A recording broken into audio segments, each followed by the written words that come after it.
Hello friends, मैं Vishal Singh, Vcom e learning. Next topic Indian contract act 1872 consideration. Consideration something return. किसी भी contract को यदि आप पूरा करते हैं तो प्रतिफल का होना अनिवार्य है। विदाउट कंसीडरेशन का कॉन्ट्रैक्ट पूरी तरह से वैलिड नहीं मानी जाएगी। कुछ ना कुछ समथिंग इन रिटर्न होना अनिवार्य है, जो कंपनी एक्ट सेक्शन 2D के अनुसार बताई गई है। When a desire promisee or any person has done obtained from doing or does obtain from doing or promisee to do from doing something, कुछ न कुछ प्रतिफल होना अनिवार्य है। Such in promisee card of the consideration of the promisee. तो जब भी अब आप यहां वर्ड्स ध्यान दीजिएगा। प्रोमाइजर जो देता है, प्रोमाइजी जो उसे प्राप्त करता है। तो all contract have been the two parties. First party promisor जो प्रॉमिस करता है और जो एक्सेप्टेंस प्रोमाइजी कही जाएगी। अब देखिए जस्टिस पैटर्न के अनुसार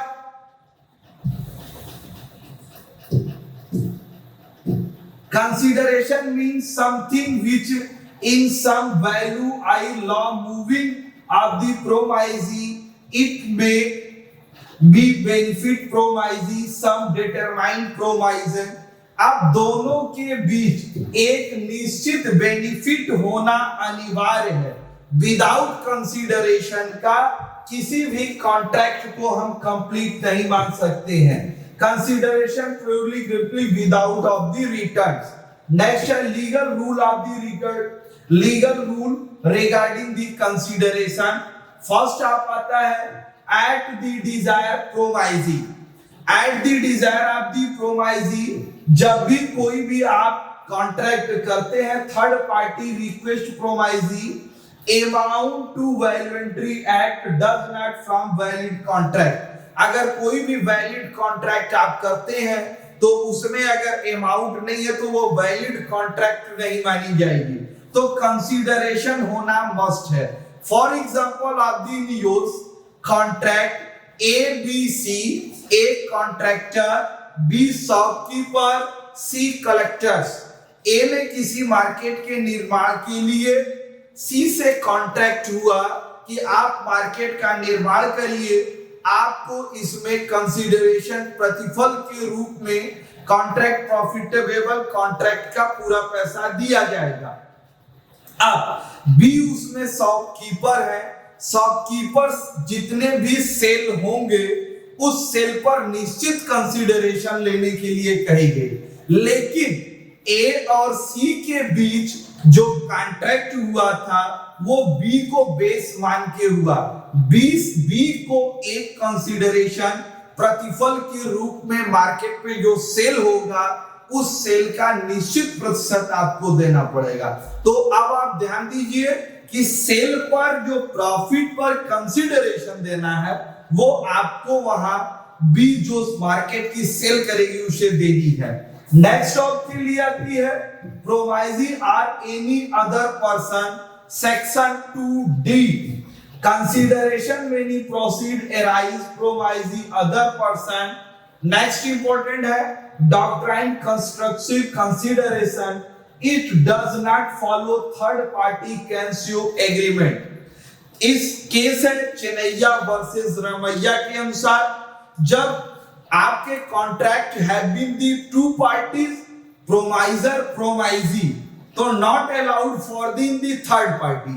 जब कॉन्ट्रैक्ट हमने किया है, कॉन्ट्रैक्ट में दो पार्टी हैं, तो हम तीसरे पार्टी को उसमें एंट्री करके लाइबल नहीं कर सकते हैं। तो इसके अंतर्गत हमें थर्ड पार्टी का टोटल अलाउ नहीं है।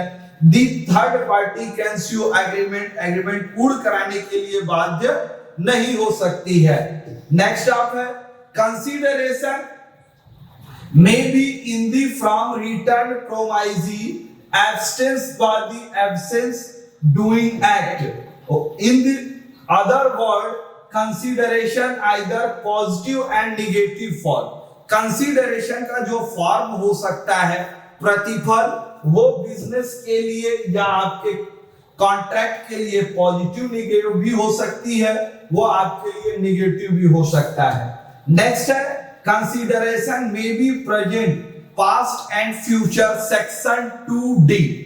Consideration at the time present, on the before past, in future in the प्रतिफल, भविष्य में करना हो तो उसे फ्यूचर कर सकते हैं। फॉर एग्जाम्पल आप देख सकते हैं present of the executive consideration, in the present executive consideration in the your business of the cash cell.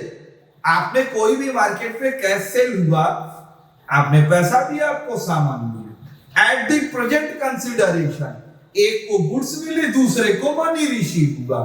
Next stock के लिए इंपॉर्टेंट है past consideration, past desired request promisee, substitute promisee made such at. पिछले के आधार पर हम substitution में कोई प्रतिफल आज की डेट में देखना चाहते हैं जो पिछले कंसीडरेशन पर डिपेंड करता है, तो ये पास्ट कंसीडरेशन आपको आती है। प्रेजेंट प्रोमाइज, आज उसे प्रतिफल पूरा किया। Future consideration, no future executor consideration case both party perform in future date. हम दो पार्टी आपस में कॉन्ट्रैक्ट करते हैं, लेकिन वह 2-3 वर्षों बाद उनकी प्रतिफल कंसीडरेशन को पूरा करता है, तो इसे हम कहेंगे फ्यूचर कंसीडरेशन। नेक्स्ट ऑफ के लिए आती है consideration not be adequate but it must have some value।